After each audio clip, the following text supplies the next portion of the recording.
أعوذ بالله من الشيطان الرجيم. بسم الله الرحمن الرحيم. الحمد لله رب العالمين وصلى الله على محمد وآله الطاهرين.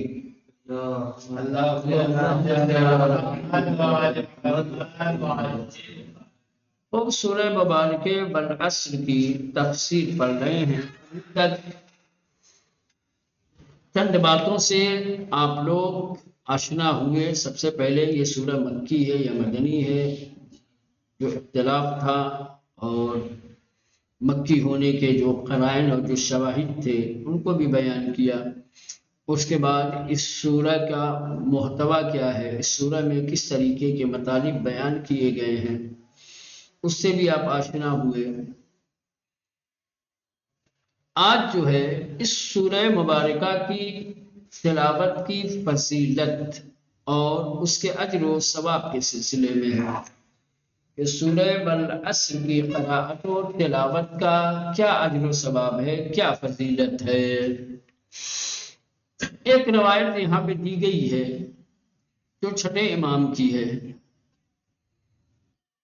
چھٹے امام نے اس سورہ کی تلاوت کی فضیلت اور اس کے اجر و ثواب کے سلسلے میں فرماتے ہیں کہ جو شخص اپنی نافلہ نمازوں میں اس سورہ کی قراءت کرے گا، قیامت والے دن اللہ اسے اس حال میں اٹھائے گا کہ اس کا چہرہ نورانی ہوگا، اس کے لبوں پہ تبسم ہوگا، اس کی آنکھیں روشن ہوں گی، یہاں تک کہ وہ جنت میں داخل کر دیا جائے. یعنی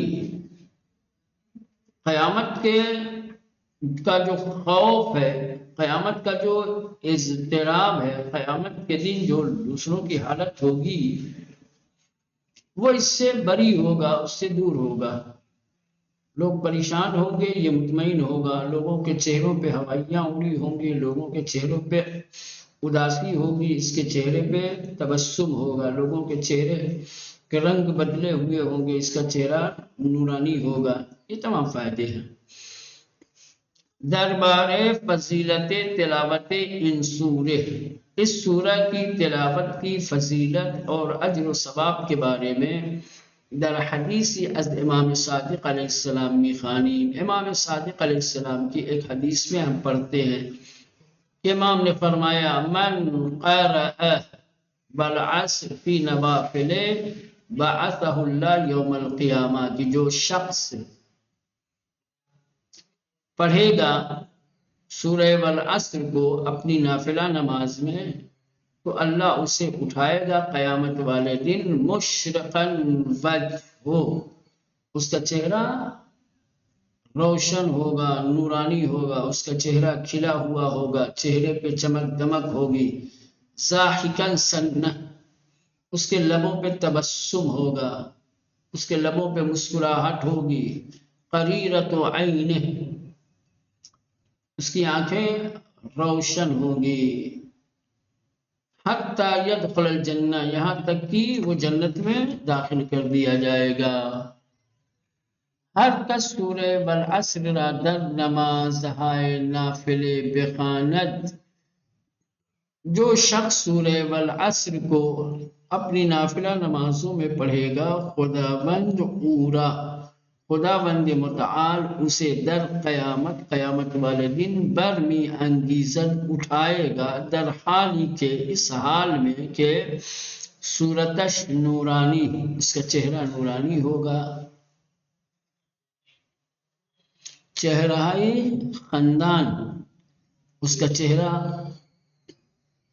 خنداں ہوگا، لبوں پہ مسکراہٹ ہوگی. بچشمش بے نعمت ہائے الہی روشن، اور اس کی آنکھیں الہی نعمتوں کو دیکھ کر روشن ہوں گی. تا داخل بہشت شوید، یہاں تک کہ بہشت میں داخل ہو جائے. اب ظاہر سی بات ہے ایک 3 آیتوں والا سورہ ہے. اس سورہ کی تلاوت کا یہ اجر عظیم اور یہ بڑی فضیلت جس کو امام نے بیان کیا ہے، کیا خالی ان 3 آیتوں کو پڑھ لینے سے انسان کو یہ مقام حاصل ہو جائے گا، انسان کو یہ فضیلت حاصل ہو جائے گی۔ معلوم ہے کہ ان ہمیں افتخار و سرور و شادمانی ہے، پتہ ہے کہ یہ جو افتخار، امتیاز اور یہ جو سرور و شادمانی ہے قیامت والے دن جو دیکھ رہے ہیں آپ، اذعان کثیس کی یہ ساری چیزیں اس شخص کو میسر ہونے والی ہیں، اس شخص کو نصیب ہونے والی ہیں، ملنے والی ہیں کہ ان اصول چہارگانے را در زندگی خود پیادے کنا، کہ جو اس سورہ میں جو 4 بنیادی زندگی کے اصول بیان کیے گئے ہیں انہیں اپنی زندگی میں جگہ دے، ان 4 اصولوں کے مطابق انسان زندگی گزارے۔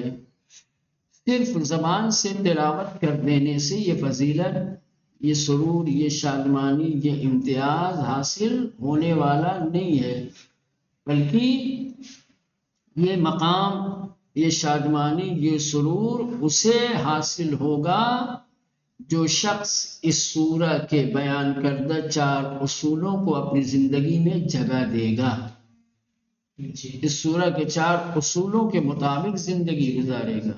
آمنو نا، خسارے سے نکلنے کے لیے اور اس منزل تک پہنچنے کے لیے آمنو ایمان کے ساتھ، وعملوا الصالحات اعمال صالحہ کے ساتھ، وتواصوا بالحق حق کی تلقین، حق کی وصیت کرتے ہوئے، وتواصوا بالصبر اور صبر کی وصیت کرتے ہوئے جو زندگی گزارے گا، بلا صرف نافلہ نماز میں پڑھے اور اس سورہ کے محتوا کے اوپر، اس سورہ کے جو 4 زندگی کے اہم اصول ہیں اس سے دوری اختیار کر کے، اس سے فاصلہ اختیار کر کے انسان تھوڑی اس منزل تک، اس مقام تک پہنچ جائے گا۔ یہ ایک بہت بڑی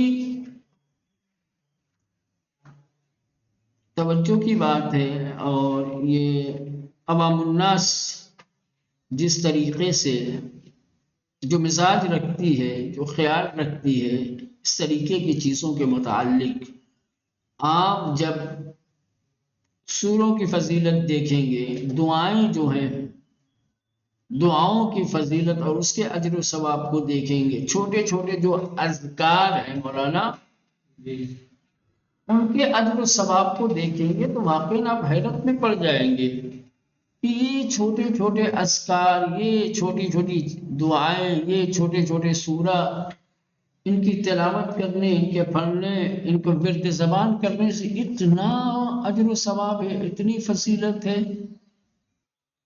آدمی لگ جاتا ہے کہ بھئی اب یہی کروں گا، زبان سے ورد کرتا رہتا ہے، دعائیں پڑھتا رہتا ہے، سورہ پڑھتا رہتا ہے کہ اس کی فضیلت حاصل ہو جائے گی، اس کا اثر زندگی میں ظاہر ہوگا، جبکہ جو اس میں پیغام ہوتا ہے، جو اس میں دستور ہوتا ہے، جو اس میں برنامہ زندگی ہوتا ہے، اس سے غافل ہوتا ہے، اس پہ کوئی عمل ہوتا ہی نہیں ہے۔ تو بھئی یہ ساری چیزیں، یہ سارے اجر و ثواب اسی لیے رکھے گئے ہیں کہ اجر و ثواب دیکھ کر کے آپ اس کی تلاوت کریں اور تلاوت کو مقدمہ بنائیں اس کے پیغام کو سمجھنے اور اس کو عملی زندگی میں لانے کے لیے۔ خالی پڑھ رہے ہیں، زبان سے دہرا رہے ہیں، ورد کر رہے ہیں، لیکن الہی پیغام کے اوپر، قرآنی تعلیم کے اوپر کوئی عمل ہے ہی نہیں، تو ایسے لوگوں کو تھوڑی یہ مقام، یہ اجر و ثواب ملنے والا ہے۔ یہ اجر و ثواب اسے ملے گا جو پڑھنے کے ساتھ ساتھ اس پیغام پہ، اس تعلیم پہ، اس برنامہ حیات کے اوپر عمل کرے گا۔ بتا دیا نہ فقط بخواندن قناعت نماید، یہ مقام، یہ افتخار، یہ سرور و شادمانی اسے میسر ہونے والی نہیں ہے جو صرف قراءت پر اکتفا کرے، قناعت کرے، جو صرف قراءت کو کافی سمجھے خالی پڑھنا ہی کافی ہے۔ چلے اب یہاں سے سورہ والعصر کی آیتیں، بسم اللہ الرحمن الرحیم، والعصر ان الانسان لفی خسر الا الذین آمنوا وعملوا الصالحات وتواصوا بالحق وتواصوا بالصبر۔ یہ 3 آیتیں ہیں، ترجمہ دیا ہے والعصر، بعصر سوگند، قسم ہے عصر کی، عصر کی قسم، ان الانسان لفی خسر، کہ انسان ہمیں در زیانن، کہ انسان سارے کے سارے خسارے میں ہیں، سارے کے سارے نقصان اٹھانے والے ہیں، الا الذین آمنوا وعملوا الصالحات، مگر کسانی کی ایمان آوردے، مگر وہ لوگ کہ جو ایمان لے آئے، وہ اعمال صالح انجام دادے اند، اور جنہوں نے اچھے اور نیک اعمال کیے ہیں، یک دیگر را بحق سفارش کر دے، اور ایک دوسرے کو جنہوں نے حق کی سفارش کی ہے، تاکید کی ہے، تلقین کی ہے، وصیت کی ہے، یک دیگر را بے شکیبائی و استقامت توصیہ نمود اند، اور ایک دوسرے کو صبر و شکیبائی اور استقامت کی جنہوں نے وصیت اور تلقین کی ہے۔ یہ ترجمہ تھا۔ اب یہاں سے تفسیر، تنہا راہ نجات، نجات کا اکیلا راستہ، تنہا راستہ کیا ہے؟ در ابتدائے ان سورہ با قسم تازی روبرو بشمے، یعنی اس سورہ کے ابتدا میں ایک نئی قسم سے ہم روبرو ہو رہے ہیں۔ ابھی تک اس سورہ سے پہلے بہت ساری قسمیں گزری ہیں قرآن میں، لیکن کہیں یہ قسم نہیں تھی، اب یہ بالکل نئی قسم ہے، والعصر۔ تو ہم اس سورہ کے ابتدا میں سب سے پہلے ایک نئی قسم سے روبرو ہو رہے ہیں، ایک نئی قسم کا سامنا کر رہے ہیں۔ ارشاد ہو رہا ہے والعصر، عصر کی قسم۔ اب یہ عصر کیا ہے؟ واجہ عصر در اصل بمعنی فشردن عصر کے بنیادی معنی اور حقیقی اور اصلی معنی ہے نچوڑنا۔ عصر یعنی مولانا نچوڑنا، بس بے وقت عصر اطلاق شدے، اس کے بعد وقت عصر کو بھی عصر کہا گیا، دوپہر کے بعد کا، شام سے پہلے کا، غروب سے پہلے کا جو وقت ہوتا ہے مولانا، اس کو بھی عصر کہا گیا ہے۔ کیوں آخر دوپہر کے بعد اور غروب سے پہلے کے وقت کو عصر کیوں کہا جاتا ہے؟ بخاطر ان کی برنامہ وکارہ روزانے درآن پیچیدے و فشردے بشمع، اس وجہ سے کہ لوگوں کے کام کاج جو دن بھر کے ہوتے ہیں وہ اس وقت سمٹنے لگتے ہیں اور مختصر ہو جاتا ہے مولانا، سمٹنے لگتا ہے، سارا نچوڑ ہوتا ہے اسی وقت، پورے دن کا نچوڑ ہے نا مولانا، جو کام کاج ہے اس کا خلاصہ، اس کا نچوڑ عصر کے وقت ہی ہوتا ہے، اسی لیے اس وقت کو عصر کہا گیا ہے۔ پہلا عصر کے لغوی اور حقیقی معنی کیا ہے مولانا؟ نچوڑنا، لیکن دوپہر کے بعد اور غروب سے پہلے کا جو وقت ہے اسے بھی عصر کہتے ہیں۔ اس کو عصر کہنے کی وجہ یہی ہے کہ دن بھر کے کام کاج سمٹنے لگتے ہیں اس وقت سے۔ بخاطر ان کے وقت عصر کو عصر اس لیے کہا جاتا ہے کہ برنامہ وکارہ، کہ جو ٹائم ٹیبل ہوتے ہیں، جو کام کاج ہوتے ہیں روزانہ کے، درآن پیچیدے، وہ اس میں سمٹنے لگتے ہیں، ان میں لپیٹا جانے لگتا ہے اس وقت، یعنی اٹھانے کی تیاری ہونے لگتی ہے، دکان بند کرنے کی تیاریاں ہونے اور فشرد می شود، اور سمیٹ لیا جاتا ہے، گویا نچوڑ دیا جاتا ہے۔ سپس ان واجب بمعنی مطلق زمان و دوران تاریخ بشر و یبخشی الزمان مانند عصر ظہور اسلام و قیام پیغمبر اکرم و امثال آن استعمال شدے۔ تو سب سے پہلے یہ لغت میں مولانا یہ کلمہ وضع کیا گیا تھا کس کے لیے؟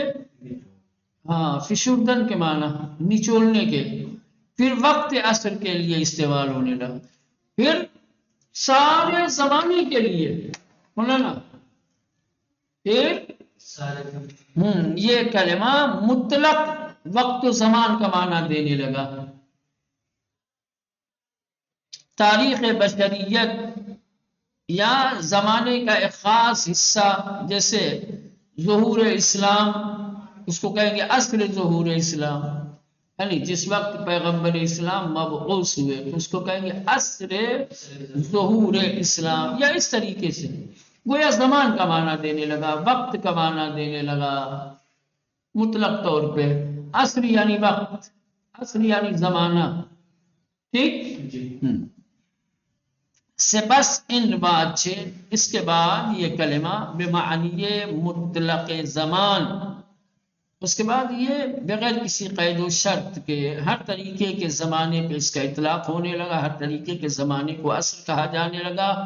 وہ دوران تاریخ بشر، تاریخ بشریت کا جو زمانہ ہے، وہ یا بخشی از آن زمان، یا تاریخ بشریت کا کچھ حصہ، مانند عصر ظہور اسلام، جیسے ظہور اسلام کا وقت، عصر ظہور اسلام یعنی ظہور اسلام کا وقت، وقیام پیغمبر اکرم اور نبی کریم کا قیام، مبعوث بنبوت ہونا، وامثال آن، اور اس طریقے سے اور دوسرے وقت اور زمانے کے لیے استعمال شدہ استعمال کیا گیا ہے۔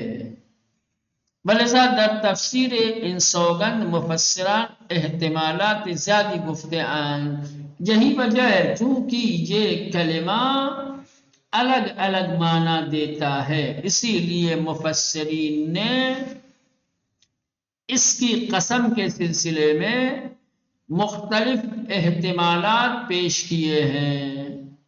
والعصر، قسم ہے عصر کی، یعنی کس کی؟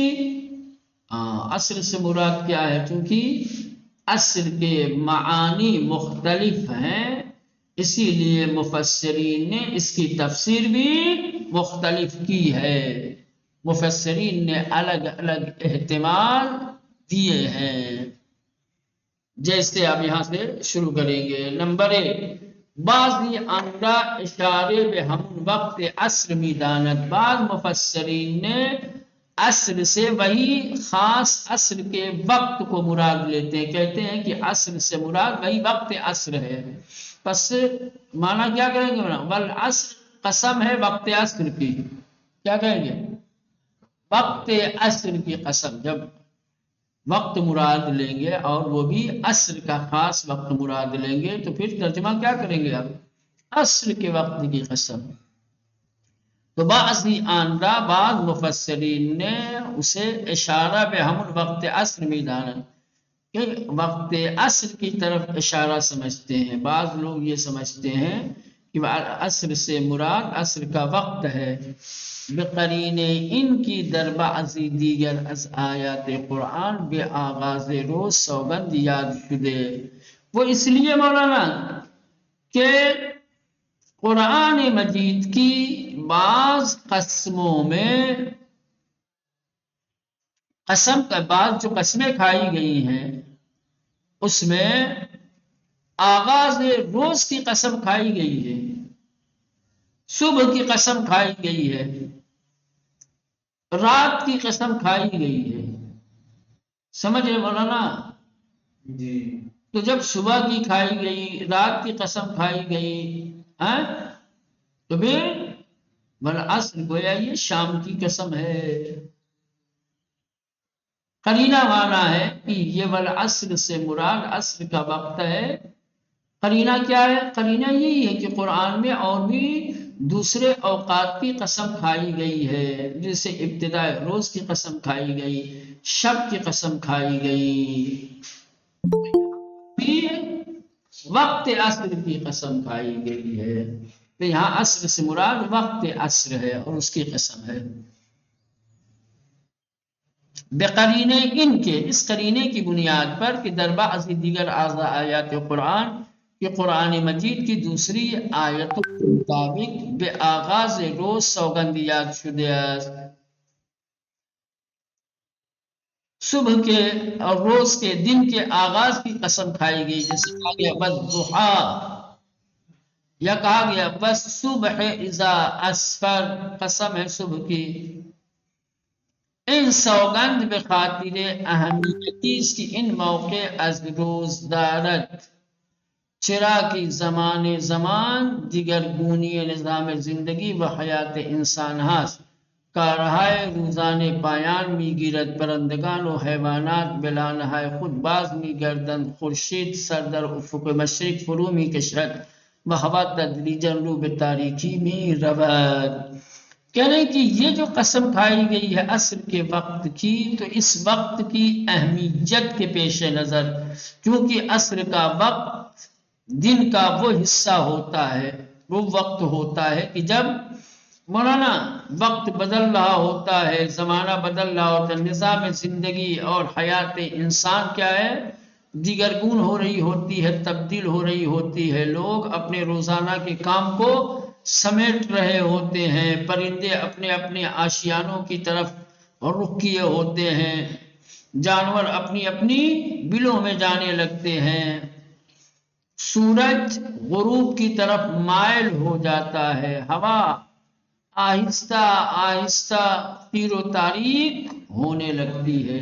گویا عصر کا وقت ایک ایسا وقت ہے جو دیگرگونی کا وقت ہے، تبدیلی کا وقت ہے، انسانوں کے لیے بھی تبدیلی کا وقت ہے، حیوانوں کے لیے بھی تبدیلی کا وقت ہے۔ خود یہ وقت ایک ایسا تبدیلی کا ہے کہ جب اجالے سے